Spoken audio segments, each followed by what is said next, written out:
Hay enemigos que no se rinden, que no pelean de frente, sino que esperan a que estés cansado para atacar.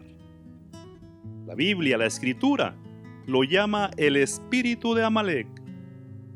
No es solo un relato antiguo, es una fuerza espiritual de rebeldía y maldad que hoy intenta detener tu avance y robarte la bendición. En este video, vamos a desenmascarar cómo opera este espíritu en nuestra vida y cómo, bajo la autoridad de Dios, podemos vencerlo para siempre.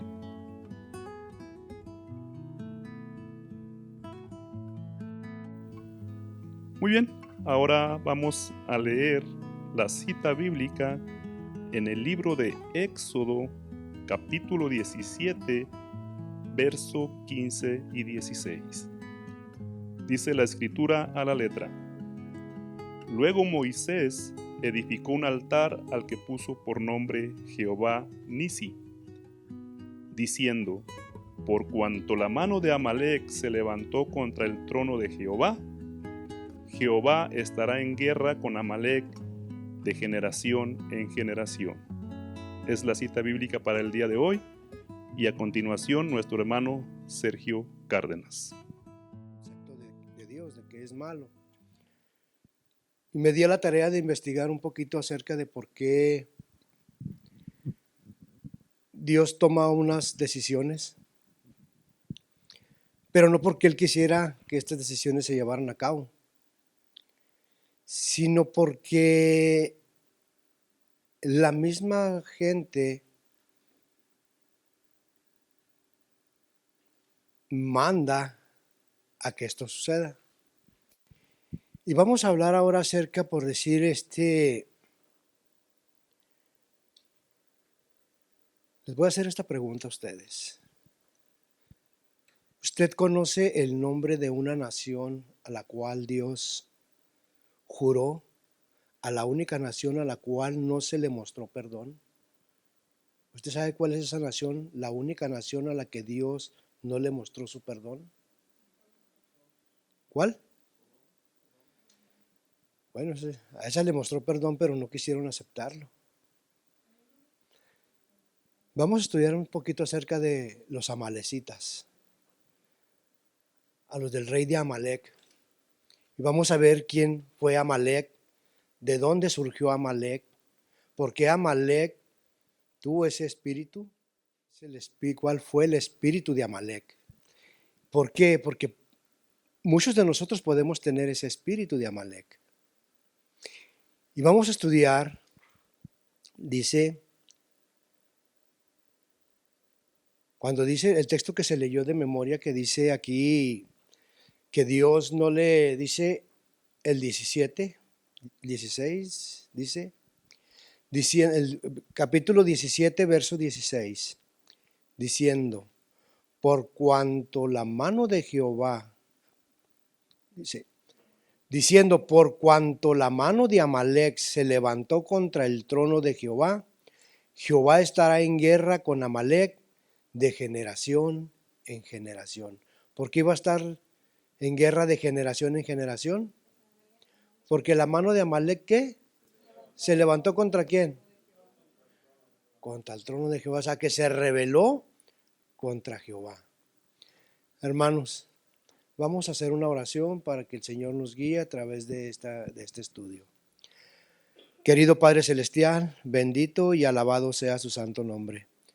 Pedimos en esta mañana, Señor, esta tarde, Señor, de su Santo Espíritu para que pueda guiarnos en este estudio, Señor, y sacarle el mejor provecho y el mejor conocimiento, Señor, de su palabra. Bendiga a cada persona aquí presente, Señor. Quíteles todo prejuicio, Señor. Y de igual manera le pido sabiduría para que me pueda guiar y que pueda ser entendible este estudio. En el nombre de Jesús oramos. Amén y amén. Entonces, hermanos, aquí en este texto Dios está dictando un juicio.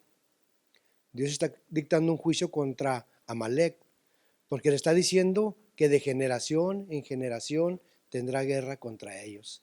O sea que ahí le está diciendo no más. Y podremos decir, pero ¿por qué? ¿Por qué no? ¿Por qué Dios no le va a dar oportunidad a él por qué no le va a dar perdón? Vamos a ver por qué. Aquí Dios estaba dictando un juicio, pero para entender este juicio nos remontaremos hasta la semilla de donde brotó ese árbol. La mayoría de la gente no sabe quiénes eran los amalecitas. ¿Ustedes saben quiénes eran los amalecitas? ¿Alguien sabe quiénes eran los amalecitas?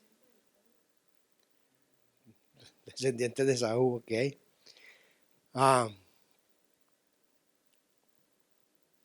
Ahora, la historia de Amalec comienza en el Génesis. Es la historia de dos hermanos. Esos hermanos eran Esaú y Jacob. Fíjense ustedes, vamos a remontarnos hasta aquel tiempo en el Génesis, para que veamos que para que Dios tome una decisión, Dios deja pasar siglo tras siglo tras siglo. Fíjense la misericordia de Dios. ¿Cuántos siglos pasaron desde ese momento del nacimiento de Esaú y de Jacob hasta Esther y Mardoqueo? Miles de años. Generaciones tras generaciones tras generaciones. Ahora, mis hermanos, vamos a mirar 3 puntos. Punto número 1. ¿De dónde venía Amalec? ¿Y dónde se encuentran sus raíces? ¿Cómo surgió el odio incluso que afectó tremendamente a Dios? ¿De dónde surgió ese odio? Porque para que Amalec fuera un hombre malo, tuvo que surgir de alguna parte. Punto número 2. ¿Qué hicieron los amalecitas durante siglos y cómo Saúl intentó destruirlos, pero fracasó? Punto número 3. Cómo la obediencia incompleta de Saúl, 500 años después, amenazó la existencia misma de Israel. Entonces, aquí vamos a ver nosotros que esto no es solo historia antigua. Estudiaremos estos temas porque hay un Amalec en la vida de cada ser humano. Esperemos que nuestra manera de pensar cambie. Esperemos que la manera en que pensamos nosotros de Dios cambie. Que la manera como vemos nosotros la Biblia cambie. Que el Espíritu de Dios nos dé sabiduría en este estudio para que podamos entender un poco más acerca de por qué es que hay tanta violencia en las Escrituras. Pero no, la violencia que hay en las Escrituras no es porque Dios quería que eso pasara. Conozcamos a Esaú, el hermano que lo perdió todo. Fíjense, el hermano que lo perdió todo. Vamos a Génesis capítulo 25.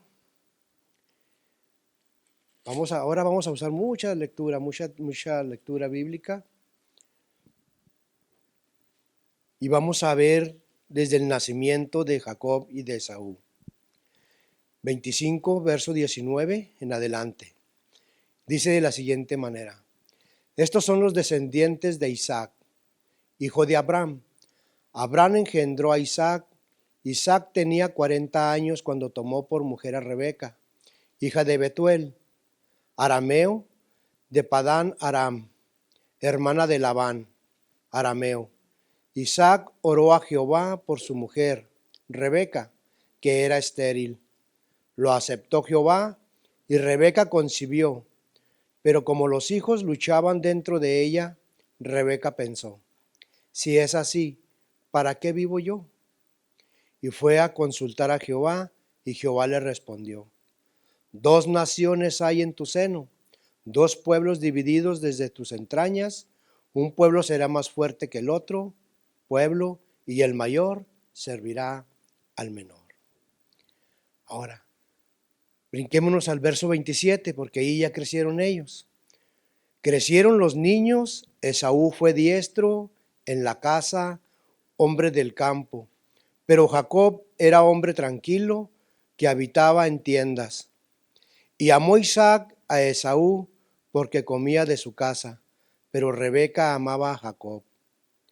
Guisó Jacob un potaje y volviendo Esaú del campo, cansado, dijo a Jacob: te ruego que me des a comer de ese guiso rojo, pues estoy muy cansado. Por eso fue llamado su nombre Edom. De ahí también vienen los edomitas.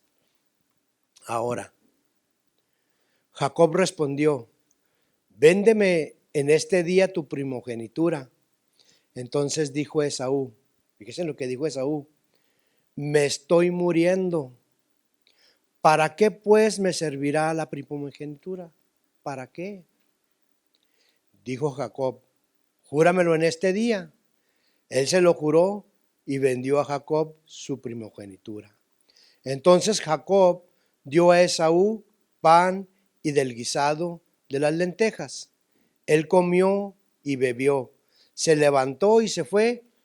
Así menospreció Esaú la primogenitura. Fíjese lo que había hecho Esaú. Esaú, allí en ese momento, él no se había dado cuenta, ni por su mente pasaba las consecuencias que iba a producir ese hecho de haberle dado su primogenitura a Jacob. Él no miró más allá él no pensó en el futuro.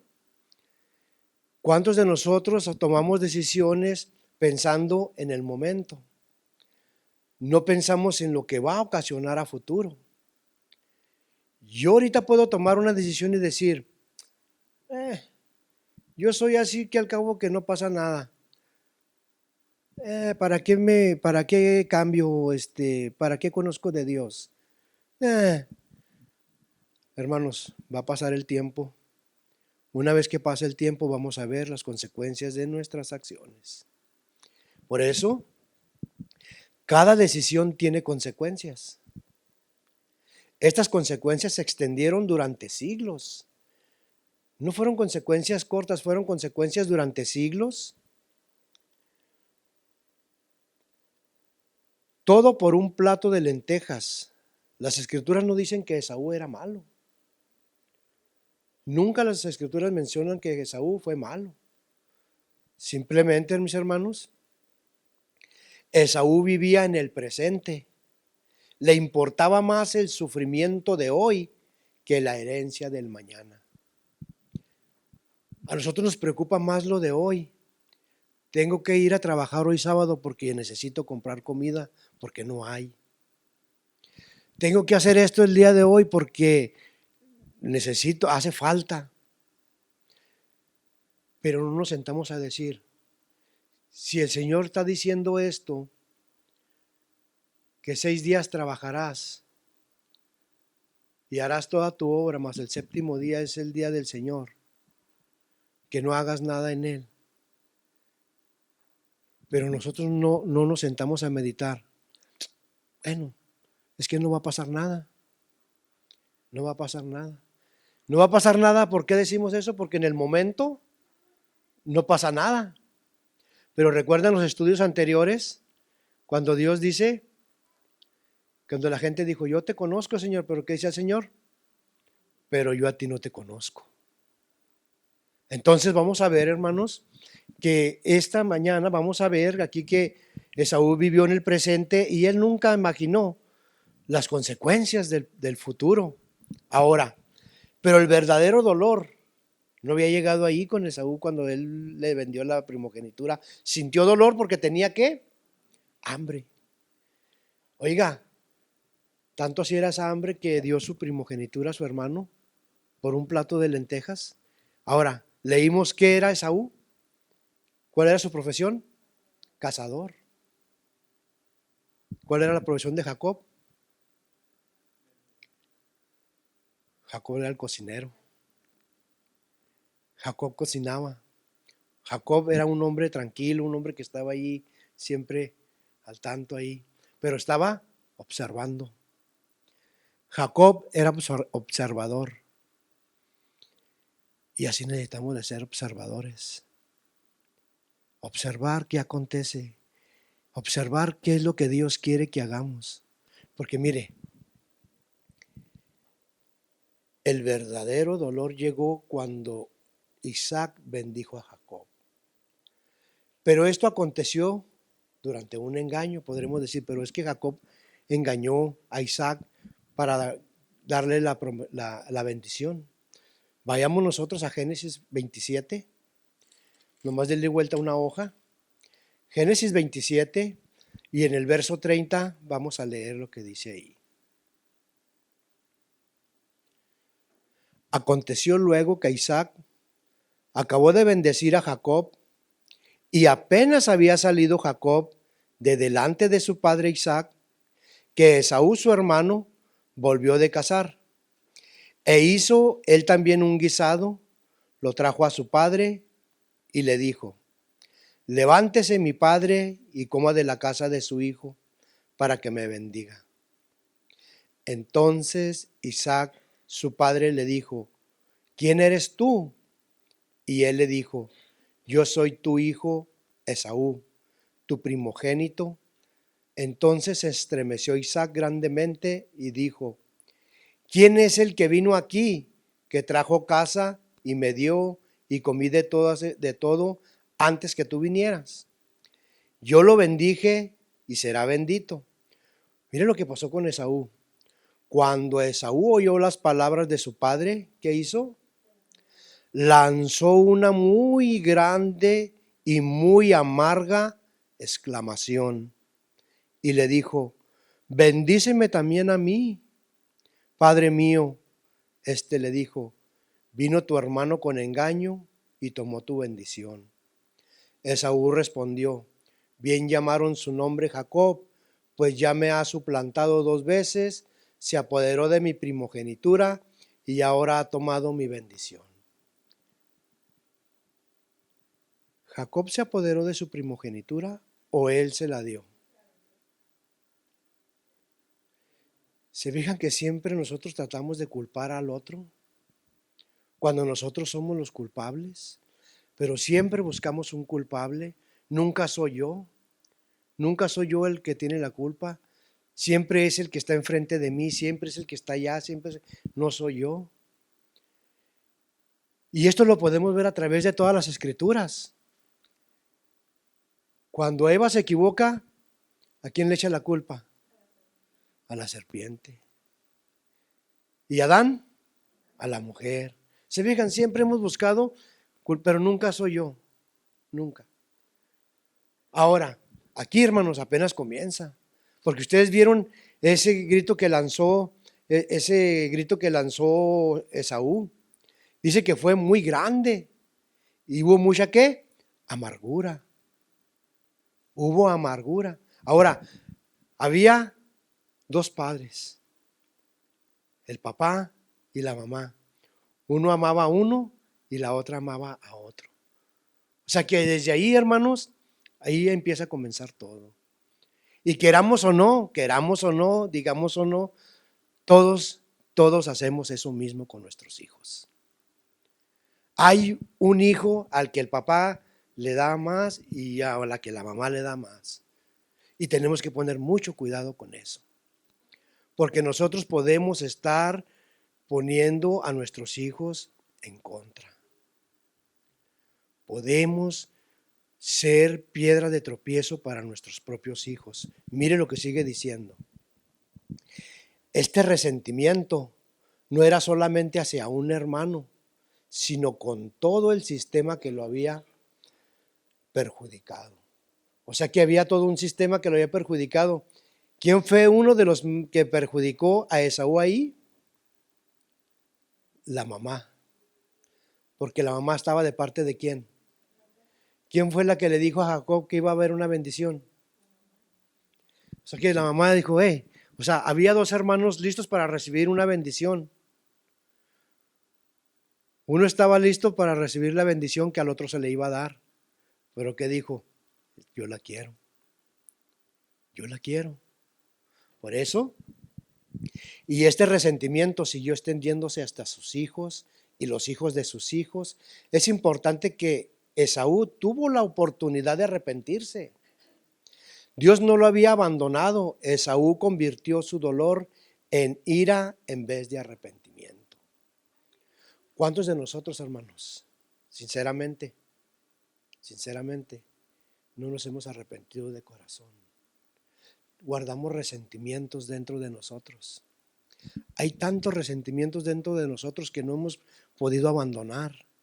Y ese resentimiento lo acarreamos a toda aquella gente que está a nuestro alrededor. Acarreamos resentimientos y empezamos a derramar ese resentimiento y eso se empieza a correr como un cáncer. Se empieza a correr como un cáncer, se empieza a correr. Entonces vemos, hermanos, que el problema no quedó únicamente con Esaú y Jacob, sino que afectó a toda una generación y generación. Dice que a los hijos de sus hijos y a los hijos de los hijos de sus hijos. O sea, fue, por eso la escritura dice que de generación en generación. Lo que sigue es más impactante porque las raíces de Amalek no se limitaban a Esaú únicamente. No únicamente esas raíces de amargura se referían únicamente a Esaú, sino que existía una mujer que no fue aceptada por la familia de Abraham. Y su rechazo avivó más el fuego. ¿Han escuchado ustedes hablar de Timna?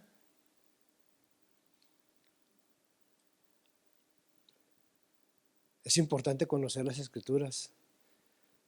Timna fue la mamá de Amalek. Y lo vamos a ver en las escrituras. Porque hay nombres en las escrituras que no les prestamos atención. Y no sabemos quiénes son, qué representan. Ahora, la historia de Timna la encontramos en Génesis, capítulo 36. Génesis capítulo 36. Y hoy vamos a leer primeramente los descendientes de Esaú, en el 36 y en el verso 3. Pero vamos a leer desde el 1. Estos son los descendientes de Esaú, o sea, Edom. Esaú tomó sus mujeres de las hijas de Canaán, a Ada, hija de Elón, el Eteo, a Olibama, hija de Ana, hija de Sibeón, el Ebeo, y a Besamet, hija de Ismael, hermana de Nebaiot. A Esaú, Ada le dio a luz a Elifaz. Tengan en cuenta este nombre Elifaz, porque este Elifaz va a ser el padre de Amalek.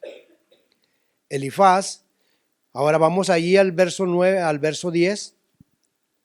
Y estos son los nombres de sus hijos: Elifaz, hijo de Ada, mujer de Esaú; Reuel, hijo de Besamat, mujer de Esaú. Los hijos de Elifaz fueron Temán, Omar, Sefo, Gatam, Cenaz. Mire, aquí está en el 12. Timna fue concubina de Elifaz, hijo de Esaú. Ella le dio a luz ¿a quién? A Amalek. Entonces, hermanos, la historia judía cuenta que esta mujer, Timna, fue a la familia de Abraham. Ella quiso ser parte de la familia de Abraham. Quiso ser parte del pueblo de Dios, pero fue rechazada. No cuentan por qué la rechazaron. El punto fue que no la quisieron aceptar en el pueblo de Dios. Entonces ella lo que dijo, bueno, si no me aceptan en el pueblo de Dios, voy a ir al pueblo que odia al pueblo de Dios. Y fue y buscó a Elifaz y se casa con Elifaz y le da como hijo a este Amalek. Entonces aquí vemos en Amalek los dos tipos de amargura, la amargura de Esaú y el rechazo de Timna por no haber sido aceptada en el pueblo de Dios. ¿Alguna vez usted se ha sentido rechazado? ¿Alguna vez le han rechazado? ¿Cómo se ha sentido? Y a veces cuando somos rechazados pensamos en cómo vengarnos. Pensamos en cómo me voy a vengar por haber sido rechazado. Entonces, por eso dice que todos tenemos algo de Amalek dentro de nosotros. Queramos o no, cuando somos rechazados, cuando somos hechos a un lado, sentimos ese odio, sentimos rechazo. Y sentimos que la sangre nos hierve. ¿Sí? Entonces, mire lo que dice. Se habla muy poco de ella. Se ha hablado muy poco de ella. Ahora, Timna era hermana de Lotán, uno de los jefes de Esaú. ¿Quién era Lotán? Aquí Lotán, aquí mismo está en ese mismo capítulo 36. Dice, Timna era hermana de Lotán, uno de los jefes de Esaú, y por lo tanto hija de la realeza. Los rabinos relatan que ella buscó convertirse y unirse a la casa de Abraham, y fue a ver a Abraham, pero como no lo aceptaron, fue y se convirtió en la concubina de Elifaz. Ahora, a la familia que se opone a Abraham, y fue con Elifaz, hijo de Esaú, y le dio un hijo, el cual fue Amalek. Él nació con las dos caras de amargura.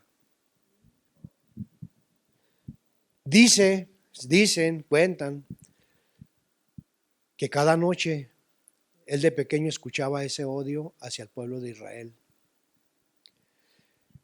Donde quiera que nos encontremos a estos, vamos a matarlos. Donde quiera que nos encontremos al pueblo de Dios, vamos a deshacerlo. Donde quiera que nos encontremos al hermano Sergio, vamos a quitarlo de aquí. Donde quiera que nos encontremos a fulano de tal, vamos a quitarlo de aquí. Hermanos, todos tenemos algo de Amalek. Y nosotros, muchos de nosotros, a nuestros propios hijos, a veces hablamos mal de los líderes de la iglesia, hablamos mal de la gente de la iglesia delante de nuestros hijos. Y nuestros hijos crecen sin ningún respeto hacia los líderes de la iglesia. Crecen sin ningún respeto, sin ningún temor. Crecen sin temor de Dios. Y eso es muy malo. Nosotros estamos sembrando semillas de amargura en nuestros hijos, entonces nuestros hijos crecen y no hay temor de Dios. Y eso fue lo que aconteció con Amalek. Dice que no tuvieron temor de Dios. No hubo ningún temor de Dios, por eso es que Dios nunca les ofreció el perdón. Ahora, Dios les dio perdón. O sea, les ofrecía que se arrepintieran y les dio generación tras generación de que ellos cambiaran, pero cada generación contaba a la siguiente generación lo que había pasado, el odio que había entre ellos. Mire lo que sigue diciendo. Amalek, él nació con las dos caras de amargura, la amargura de Esaú por la bendición y por el otro lado el rechazo de Timna. Este niño creció donde cada noche se contaban historias de odio. Punto número 2. ¿Qué hicieron los amalecitas durante siglos? Ellos se asentaron en la ruta por donde pasaría el pueblo de Dios. Esto no fue una coincidencia. Los amalecitas eran una nación guerrera, hermanos. Los amalecitas, ellos eran una nación guerrera, que ellos eran como por decir las fieras que están ahí cazando. ¿Ustedes creen que las fieras cazan a los más rápidos? Ellos cazan a los más débiles. Ellos cazan a los más débiles y los empiezan a ver. Y dicen que cada vez que venía un pueblo pasando por donde ellos estaban, los atacaban y atacaban a los más débiles. Los atacaban y los destruían por completo, y eso fue lo que hicieron con el pueblo de Israel. Los amalecitas fue lo que hicieron con el pueblo de Israel. Dice la escritura, vamos a leer, vamos a Deuteronomio, dice, cuando otras naciones estaban cansadas, ellos atacaban. Por esta razón Dios manda exterminar a los amalecitas. Vamos a Deuteronomio capítulo 25. Deuteronomio capítulo 25.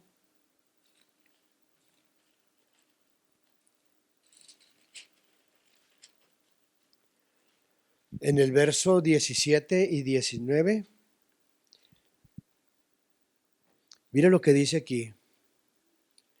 Acuérdate de lo que hizo Amalec contigo en el camino cuando salías de Egipto, de cómo te salió al encuentro en el camino y sin ningún temor de quién, sin ningún temor de Dios, te desbarató la retaguardia de todos los débiles que iban detrás de ti, cuando tú estabas cansado y sin fuerza. Por tanto, cuando Jehová tu Dios te dé descanso de todos los enemigos que te rodean en la tierra en la tierra que Jehová tu Dios te da como heredad para que la poseas, borrarás la memoria de Amalec de debajo del cielo. No lo olvides. ¿Qué hizo Amalec? Imagínense ustedes al pueblo de Dios cuando viene saliendo de Egipto. No era un pueblo, no era un ejército, no eran guerreros. Ellos venían asustados en el camino, porque ¿quién venía atrás de ellos? El faraón con todo ese ejército. Ellos ya venían cansados, ya tenían tiempo caminando por el desierto, ya venían afligidos, ya venían cansados. Hermanos, y vemos que hasta tenían sed y estaban llorando porque ya se querían regresar. Entonces venían cansadísimos, ellos ya venían muriendo en el camino muchos. ¿Y qué hicieron los amalecitas? Imagínese un hombre ya débil, sin fuerzas, y llegar ellos y aún así matarlo todavía, quitarle la vida, no perdonarle la vida. Imaginemos que tengamos a un hijo de nosotros ahí tirado en el piso, golpeándolo, quitándole la vida. ¿Qué vamos a pensar nosotros? ¿Vamos a festejarlo? No. ¿Ustedes creen que Dios se quedó contento con eso? Pero aún así Dios les dio oportunidad. Aún así Dios les dio la oportunidad de que ellos cambiaran su forma de vivir. Pero como dice la escritura, de generación en generación se contaba ese odio entre la familia de Amalec. Ahora, ellos no temían a Dios, hermanos. Nunca hubo un temor de Dios. Y ese es el grave peligro que corremos nosotros. Que una vez perdemos ese temor a Dios, ya no hay vuelta atrás. Dios hoy te dice a ti, aquí estoy, sígueme, acéptame, obedéceme. Pero Dios no te puede obligar a obedecerlo. Pero Él te dice, la decisión de quién es, de cada uno. Si hoy tú decides no seguir a Dios, es no tenerle temor a Dios. Y una vez no teniéndole temor a Dios, Dios dice, ok, ¿eso quiere? Dios no te puede obligar. Y cada día vas a blasfemar más, cada día vas a hablar más mal de Dios, más mal de Dios, hasta que el día que empieces a maldecir a todos los que buscan de Dios. Mire lo que pasa aquí. Ellos acababan de salir de la esclavitud. Esto fue una crueldad extrema. Se trataba de atacar a una persona que ya estaba en el suelo. Y esto fue por la falta de temor de Dios. Los israelitas acababan de salir de Egipto. El ejército de Faraón los perseguía y se enfrentaban a un camino desconocido. El camino era desconocido para ellos, hermanos. Ellos venían huyendo, venían escapando de la esclavitud. Entonces, estaban cansados, asustados, y entre ellos habían niños pequeños, ancianos y enfermos. No se trataba de un ejército, sino de una caravana de refugiados. Ellos iban buscando refugio.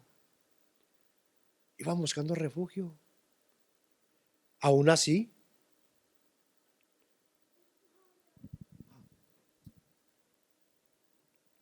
ahora, la batalla contra Amalec.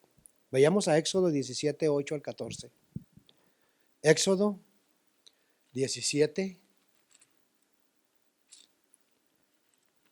Éxodo 17, 8 al 14. Mire lo que hizo Amalek. O sea, Dios le daba oportunidad tras oportunidad a Amalek, pero Amalek cada vez atacaba al pueblo de Dios y lo atacaba y lo atacaba. Mire lo que sigue diciendo. Después vino Amalek y peleó contra Israel en Refidim. Y dijo Moisés a Josué: escoge a algunos hombres y sal a pelear contra Amalek. Mañana yo estaré sobre la cumbre del collado con la vara de Dios en mi mano. Josué hizo como le dijo Moisés y salió a pelear contra Amalek. Moisés, Aarón y Hur subieron a la cumbre del collado. Y sucedía que cuando alzaba Moisés su mano, Israel vencía, pero cuando él bajaba su mano, vencía a Amalek. Como las manos de Moisés se cansaban, tomaron una piedra y la pusieron debajo de él. Moisés se sentó sobre ella, mientras Aarón y Hur sostenían sus manos, uno de un lado y el otro del otro. Así se mantuvieron firmes sus manos hasta que se puso el sol. Y Josué deshizo a Amalek y a su pueblo a filo de espada. Entonces Jehová dijo a Moisés: escribe esto para que sea recordado en un libro, y di a Josué que borraré del todo la memoria de Amalek de debajo del cielo. O sea, aquí Josué había destruido al pueblo de Amalek, pero no lo había destruido por completo. Porque aquí está hablando en futuro cuando dice: escribe en un libro que borraré. Porque todavía habían quedado personas de Amalek. Porque Dios les estaba dando oportunidad de que las generaciones cambiaran. Y es la oportunidad que nos da a nosotros de que cambiemos. Son las oportunidades de que aceptemos que hay un Dios real, que hay un Dios verdadero, que es un Dios de amor, que no es un Dios asesino. No es un Dios asesino. Es un Dios que les está mostrando amor a pesar de que ellos son asesinos. Y Dios les está dando oportunidad de que ellos cambien a través de la historia. Entonces Dios, mire lo que dice aquí. Pero aquí no fue el final para ellos. No fue el final para ellos aquí, sino el comienzo. Todos los que se aprovechan de los hijos de Dios son considerados enemigos de Dios. Dios les dio una oportunidad a los amalecitas. Tuvieron la oportunidad de arrepentirse. La paciencia de Dios fue puesta a prueba durante 400 años. Durante 400 años le dio Dios oportunidad a los amalecitas para que cambiaran su forma de vivir. ¿Cuántos años nos da a nosotros para que cambiemos? A ellos les dio generación. La paciencia de Dios es grande. Pero la paciencia de Dios un día llega y dice: no más.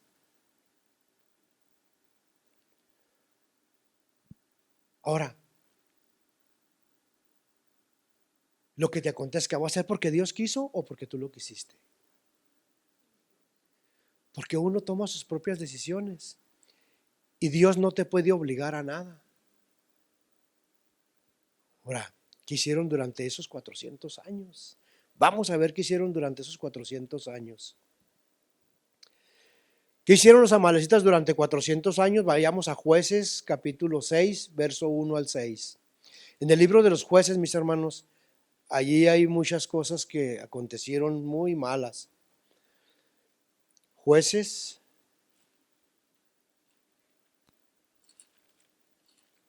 capítulo 6, verso 1 al 6. Para que veamos qué siguieron haciendo estos amalecitas. 1 al 6. Los hijos de Israel hicieron lo malo ante los ojos de Jehová, y Jehová los entregó en manos de Madián por 7 años. Como la mano de Madián los oprimía cada vez más, los hijos de Israel, por temor a los madianitas, se hicieron cuevas en los montes, cavernas y lugares fortificados. Pues sucedía que cuando Israel tenía algo sembrado, subían los madianitas y ¿quiénes más?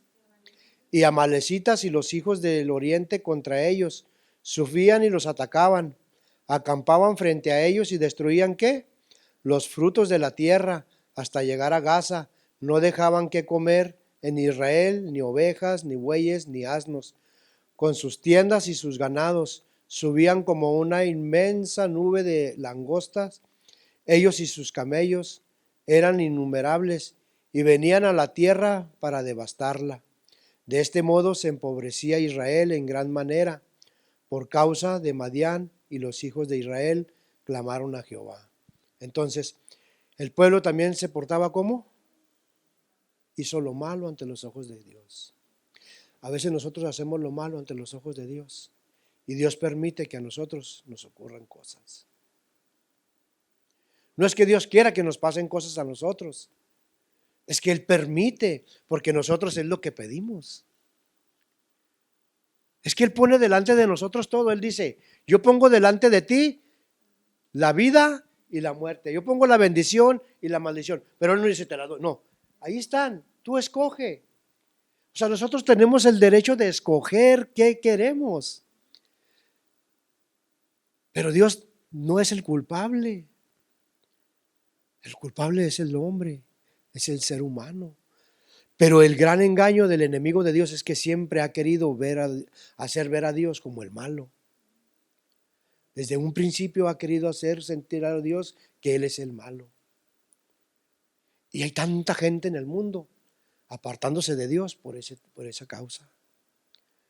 Apartándose de Dios y no creer más en Dios. Porque Dios es un malo, es un Dios malo. No, no. Miren lo que dice aquí. Cada generación contaba la misma historia. Cuando Israel esté débil, hay que matarlo. ¿Qué dice Primera de Samuel 30? Primer libro de Samuel. Primer libro de Samuel, capítulo 30, verso 1 y 2. Cuando David y sus hombres llegaron al tercer día a Siclag, los de Amalec habían invadido el Negueb y Siclag, habían asolado a Siclag y le habían prendido fuego. Se habían llevado cautivas a las mujeres y a todos los que estaban ahí, del menor hasta el mayor, pero nadie había dado muerte, a nadie habían dado muerte, sino que se los llevaron y siguieron su camino. Mire lo que dice el verso 3. Llegó pues David con los suyos a la ciudad y se encontró que estaba quemada y que sus mujeres, sus hijos e hijas habían sido llevados cautivos. Entonces David y la gente que lo acompañaba, ¿qué hicieron? Lloraron a voz en cuello hasta que les faltaron las fuerzas para llorar. Estos tenían esa costumbre de llevarse a la gente, aunque dice aquí que no los habían matado todavía. Pero los amalecitas seguían atacando al pueblo de Dios. ¿Y saben que hasta el día de hoy sigue Amalec atacando al pueblo de Dios? Entra hasta el pueblo de Dios a atacar al pueblo de Dios de manera sutiles. De manera sutil, donde dice, ese Dios no sirve, ese Dios no es. Hay amalecitas dentro de la iglesia tratando de atacar al pueblo de Dios. Si nosotros no estudiamos, no nos vamos a dar cuenta cómo Amalec sigue hasta ahorita la fecha trabajando para destruir al pueblo de Dios. Porque ellos siempre han querido destruir al pueblo de Dios, nunca los han querido por la decisión que se tomó desde que Esaú entregó su primogenitura. Surgió ese odio dentro de ellos y ese odio se sigue viviendo hasta el día de hoy. Por eso dice aquí, sus métodos de odio nunca cambiaron. Hay un método de odio hacia la palabra de Dios, un método de odio hacia los cristianos. Por eso, cuando te digan, si eres hijo de Dios, ¿por qué te portas así?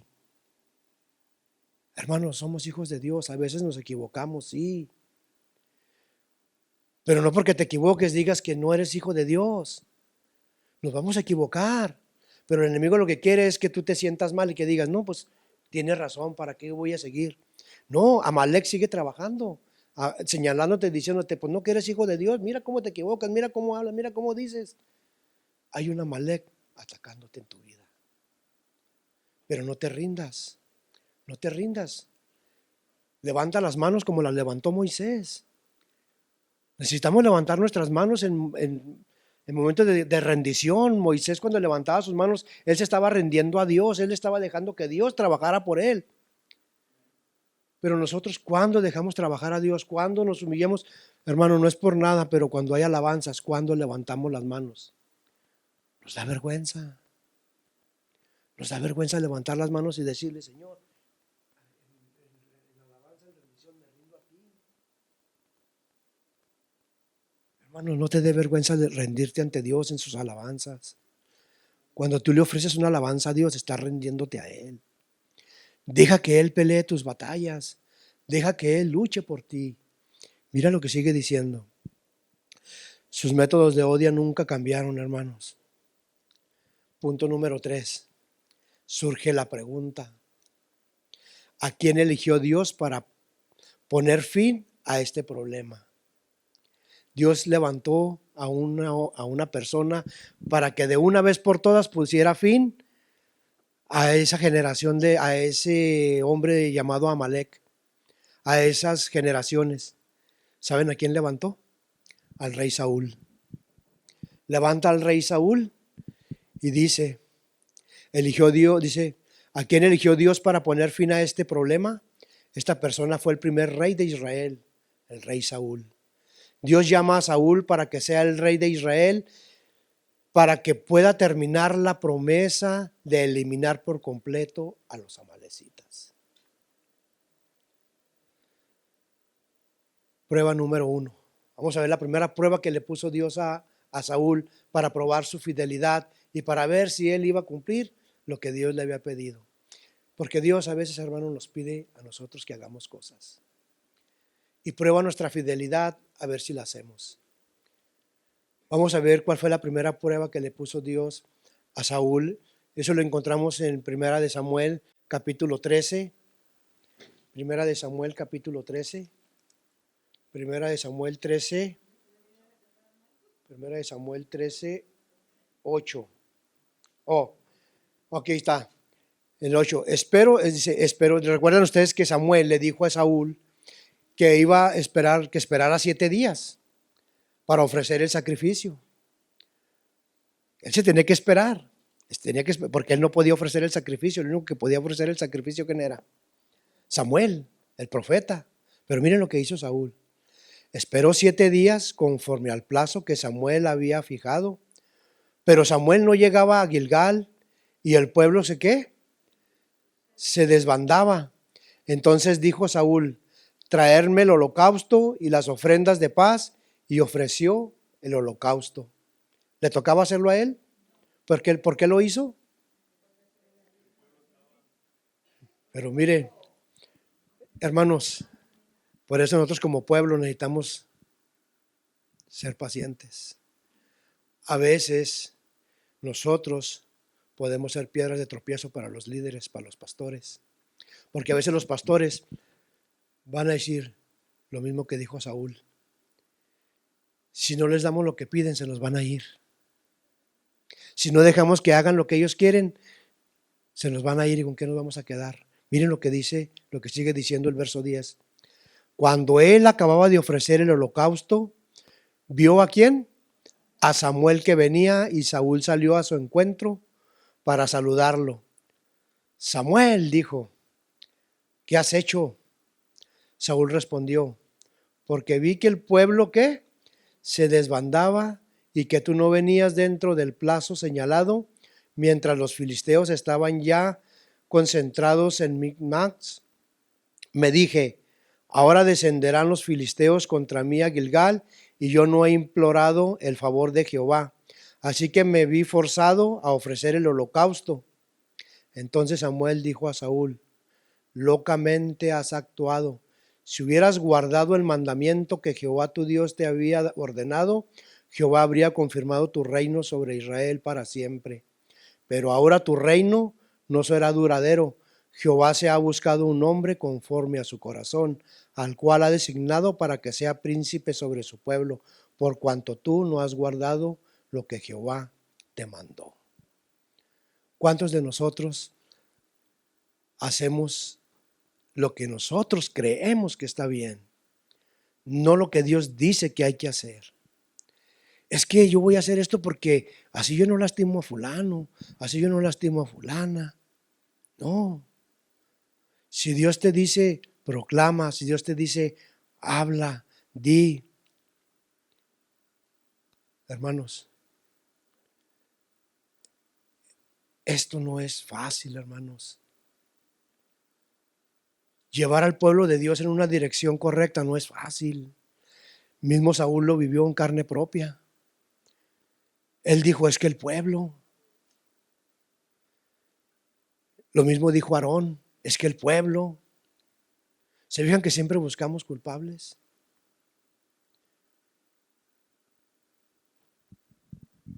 Entonces, esa primera prueba, Saúl la falló. Dios le da una nueva oportunidad. Primera de Samuel 15, le da otra segunda oportunidad. Primera de Samuel 15, en el verso 1 y 3. Miren lo que dice el verso 1 y 3. Un día Samuel dijo a Saúl, Jehová me envió a que te ungiera rey sobre su pueblo Israel. Ahora pues, escucha las palabras de Jehová. Así ha dicho Jehová de los ejércitos. Yo castigaré lo que ¿qué? Lo que Amalec hizo a Israel, cortándole el camino cuando subía de Egipto. Ve pues, hiere a Amalec, destruye todo lo que tiene y no te apiades de él. Mata hombres, mujeres y niños, aun los de pecho y vacas, oye, ovejas, camellos y asnos. Estas palabras parecen verse muy duras, ¿no? Dice, hasta niños de pecho. ¿Por qué ustedes creen que Dios quería que se destruyera a todos ellos? Hermanos, porque vimos que generación tras generación venían creciendo con esa misma maldad. Esa maldad venía ya en sus genes, venía en sus genes, venía en sus genes. Y iban a ser iguales, iban a seguir matando al pueblo de Dios. Entonces Dios escoge a Saúl para que Saúl vaya y termine a los amalecitas. Pero ¿qué hace Saúl? Vamos lo que hace Saúl. Saúl convocó pues al pueblo y les pasó revista en Telaí, 200,000 de a pie y 10,000 hombres de Judá. Vino Saúl a la ciudad de Amalec y se emboscó en el valle. Entonces dijo Saúl a los eneos, idos, apartados y salid de entre los de Amalec, para que no os destruya juntamente con ellos, porque vosotros mostrasteis misericordia a todos los hijos de Israel cuando subían de Egipto.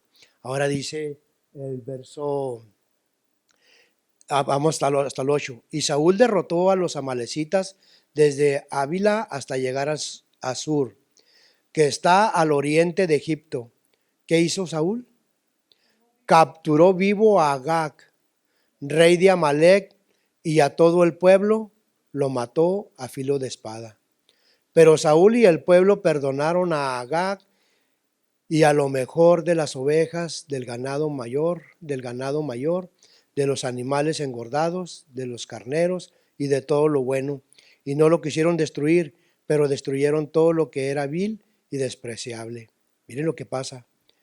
Vino luego esta palabra de Jehová a Samuel. Me pesa haber hecho rey a Saúl, porque se ha apartado de mí y no ha cumplido mis palabras. ¿Cuál era la orden que le había dado Dios a Saúl? ¿Y qué hizo Saúl? ¿Se trajo qué? Lo mejor. ¿Y le perdonó la vida a quién? Al rey. Hermanos, entonces Saúl vuelve a fracasar. Vuelve a hacer la voluntad de él, pero él dice que hizo la voluntad de él. Él dice que hizo la voluntad de Dios. Él dice eso. Saúl no cumplió con el mandato de Dios. 400 años más tarde, hermanos. ¿Qué creen que pasa 400 años más tarde? Por no haber cumplido Saúl con ese propósito de destruirlos ahí. 400 años más tarde, el pueblo de Dios vuelve a enfrentarse con otro personaje que los quiso destruir y exterminar para siempre a los judíos. ¿Quién creen ustedes que fue ese hombre? Amán. Amán. Entonces Dios tuvo que levantar una mujer, a Esther. Tuvo que levantar a Esther cuando estaba allá con el rey Asuero, con con los persias, los de Persia. Allí vamos a leer, dice, vamos a leer, pero me faltó leer aquí en el verso 18 y 20, hermanos, de aquí de Primera de Samuel. De Primera de Samuel 15, vamos a leer el 18 al 20. 18 al 20. Mira lo que dice: Jehová te envió en misión y te ha dicho: ve, destruye a los pecadores de Amalec y hazles guerra hasta que ¿qué? Hasta que los acabes. ¿Por qué pues no has oído la voz de Jehová? ¿Por qué te has lanzado sobre el botín y has hecho lo malo ante los ojos de Jehová? Saúl respondió a Samuel: al contrario, dice, he obedecido la voz de Jehová. Fui a la misión que Jehová me envió. Traje a Agag, rey de Amalec, y he destruido a los amalecitas. Pero el pueblo tomó del botín ovejas y vacas, lo mejor del anatema, para ofrecer sacrificios a Jehová tu Dios en Gilgal.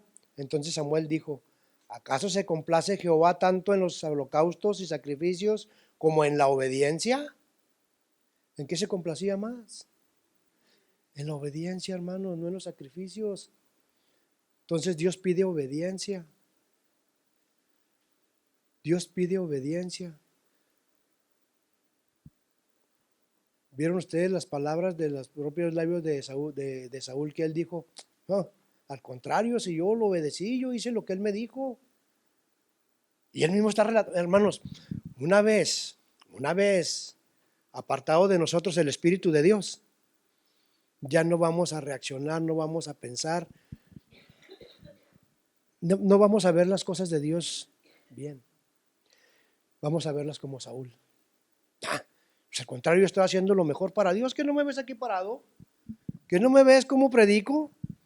¿Que no me ves como canto? ¿Que no me ves como oro? Pero el Espíritu de Dios ya no está en ti. ¿Creemos que el Espíritu de Dios se puede alejar de nosotros? ¿Que nosotros podemos alejar el Espíritu de Dios? Y un día, hermanos, Saúl creyó que todavía el Espíritu de Dios estaba con él. Miren las palabras de Saúl en el verso 24. Saúl dijo a Samuel, miren lo que dijo, he pecado, pues he desobedecido el mandamiento de Jehová y tus palabras, porque temí al pueblo y consentí a la voz de ellos. Perdona pues ahora mi pecado, vuelve conmigo para que adore a Jehová. No volveré contigo porque rechazaste la palabra de Jehová, y Jehová te ha ¿qué? Rechazado para que no seas rey sobre Israel. Respondió Samuel a Saúl. Samuel se volvió para irse, pero él se asió de la punta de su manto y éste se desgarró. Entonces Samuel le dijo: Jehová ha desgarrado hoy de ti el reino de Israel y lo ha dado a un prójimo tuyo mejor que tú. Además, el que es la gloria de Israel no mentirá ni se arrepentirá, porque no es hombre para que se arrepienta. Yo he pecado, pero te ruego, miren lo que dice el 30, yo he pecado, pero te ruego que me honres delante de los ancianos de mi pueblo. ¿Qué era lo que quería él? Él quería más honra de la gente que de Dios. Él quería ser honrado por los hombres, hermanos. ¿Cuántos líderes buscan la honra de los hombres? ¿Cuántos de nosotros buscamos honrar que los hombres nos honren a nosotros? Entonces nosotros le queremos quitar la gloria a Dios. Y sin darnos cuenta. Eso es lo más triste, que no nos damos cuenta que le estamos robando la gloria a Dios, porque nos la queremos dar a nosotros. Y eso es triste. Ahora veamos lo que dice.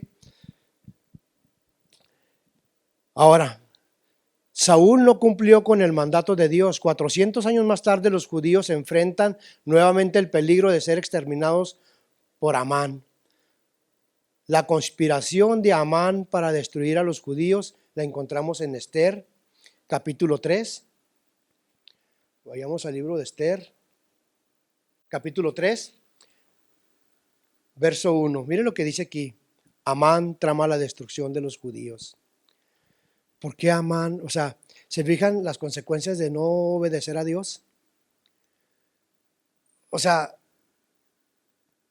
las consecuencias de una decisión en el Génesis, ¿hasta dónde trascendió? ¿Hasta dónde, hermanos? Generación tras generación tras generación por la desobediencia del ser humano. Miren lo que dice el 3:1. Después de estas cosas el rey Asuero engrandeció a Amán, hijo de Amedatá, el agageo. Lo honró y puso su silla por encima de las de todos los príncipes que estaban con él. Todos los siervos del rey que estaban a la puerta real se arrodillaban y se inclinaban ante Amán, porque así lo había mandado el rey. Pero ¿qué pasó ahí? Pero Mardoqueo, ¿ni qué? Ni se arrodillaba, ni se humillaba. Hermanos, esto tiene mucha profundidad, porque hay personas que quieren que tú las honres, que tú los obedezcas cuando las cosas están mal. Y si tú obedeces a alguien que tú sabes de antemano que las cosas no están bien, date por de que Dios te va a desechar. Es mejor honrar a Dios que a los hombres. Imagínense en Mardoqueo, un solo hombre allá afuera. Y a Amán se le había dado todo, se le dice que le dieron todo, ¿no? Le dieron el poder, le dieron todo a él. ¿Y qué hizo él con ese poder? Entonces miren lo que sigue diciendo. El 3. Entonces los siervos del rey que estaban a la puerta real preguntaron a Mardoqueo: ¿por qué desobedeces el mandato del rey? Así le hablaban cada día, pero él no les escuchaba, debido a lo cual lo denunciaron a Amán para ver si Mardoqueo mantendría firme en su dicho, pues él ya les había manifestado que era judío. Entonces, hermanos, ser un seguidor del Señor no va a ser fácil. No va a ser fácil. Porque a veces decir la verdad cuesta. Decirle yo a usted que es un pecador cuesta. Porque si dentro de usted hay una malecita, usted se va a poner contra mí mal. Pero como yo no quiero que me vaya mal, ¿sabe qué, hermano? Usted va bien, va bien. Siga así. Dios lo va a salvar cuando Él venga porque Él es misericordioso. Tiene muchas misericordias, sí. La misericordia de Dios es paciente, es paciente, es paciente, es paciente. Pero asegúreme o asegúrese usted que usted va a estar vivo para que venga Cristo. ¿Usted va a estar vivo? No lo sabemos. Por eso el día es hoy. Miren lo que sigue diciendo aquí. Al capítulo 5, verso 14. Verso 5, 14.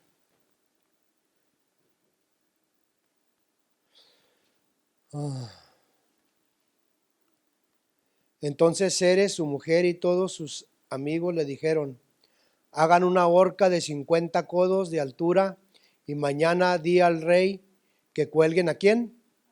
A Mardoqueo en ella. Y entra la alegre con el rey al banquete. Agradó esto a Amán e hizo preparar la horca. ¿Qué quiso hacer Amán con Mardoqueo? Ahorcarlo. A veces, hermanos, nosotros queremos preparar algo para destruir a un hermano, a una hermana. pero no sabemos que estamos preparando nuestra propia destrucción. Si nosotros nos estamos metiendo con un verdadero hijo de Dios, con una verdadera hija de Dios, necesitamos poner cuidado porque las cosas pueden dar vuelta. Y lo que usted le desea a la persona aquella, le va a venir a usted. Por eso siempre oremos por aquellas personas.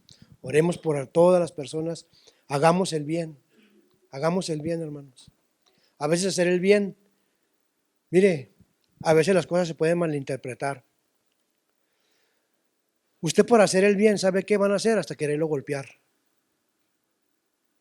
Por querer hacer el bien. Eso pasó la semana pasada. Quise hacer el bien y ya me andaban sobrando golpes. Por hacer el bien. Por hacer el bien. Pero la palabra dice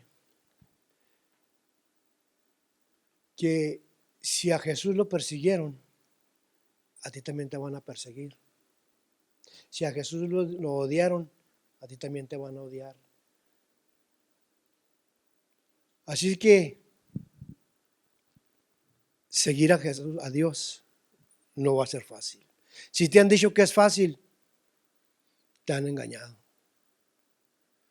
Mira, ya para terminar, veamos el capítulo 7, 7 al 10 y con esto terminamos. 7 al 10. El rey se levantó del banquete, dice, el rey se levantó del banquete encendido en ira y se fue al huerto del palacio, pero Amán se quedó para suplicarle a la reina Ester por su vida, pues vio el mal que se le venía encima de parte del rey. Cuando el rey volvió del huerto del palacio al aposento del banquete, Amán se había dejado caer sobre el lecho en que estaba Ester. Entonces exclamó el rey: ¿querrás también violar a la reina en mi propia casa? Al proferir el rey estas palabras, le cubrieron el rostro a Amán. Y Herbona, una de los eunucos que servían al rey, dijo: en la casa de Amán está la horca de 50 codos de altura que hizo Amán para Mardoqueo, quien habló para bien del rey. Dijo el rey: colgadlo en ella. Así colgaron a Amán en la horca que él había hecho preparar para Mardoqueo, y se apaciguó la ira del rey. Entonces, ¿quién terminó con el último descendiente de ellos? Mardoqueo y Ester. El rey Asuero. El rey Asuero ahí le dio cuello a esa descendencia. Pero nos fijamos por una decisión que se tomó, por vender una primogenitura, por vender algo que nosotros creemos que no tiene peso. A veces cambiamos la bendición de nosotros que el Dios nos da por cosas que nos van a hacer falta en ese momento. Pero la palabra del Señor dice: buscad primeramente el reino de Dios y su justicia, y todas las demás cosas vendrán por añadidura. Hermanos, que Dios les bendiga, y esperemos que ahora veamos a Dios no como un Dios malo, sino como un Dios que te da la oportunidad de que cambiemos nuestra forma de vivir, nuestra forma de pensar. Si hay odio dentro de nosotros, entreguémoselo a Dios, que Dios limpie nuestros corazones, que limpie nuestro ser, y que Dios nos bendiga, hermano. Querido Padre Celestial, bendito y alabado sea su santo nombre. Gracias le damos, Señor, porque usted a través de su palabra nos ha mostrado estas historias, Señor, por las cuales tienen mucho peso, Señor. Sabemos que las decisiones que se tomaron en el pasado, Señor, siguen afectando hasta el presente, Señor. Ayúdenos a que podamos discernir en su palabra, Señor, y que podamos obedecer sus mandamientos, Señor, como usted quiere. Sabemos que por nosotros mismos no podremos, Señor, a menos que Cristo viva dentro de nosotros. Invitamos a que more dentro de nosotros. Le pedimos una bendición por los alimentos que van a ser consumidos, Señor. Bendiga las manos que los prepararon. En el nombre de Jesús oramos. Amén y amén.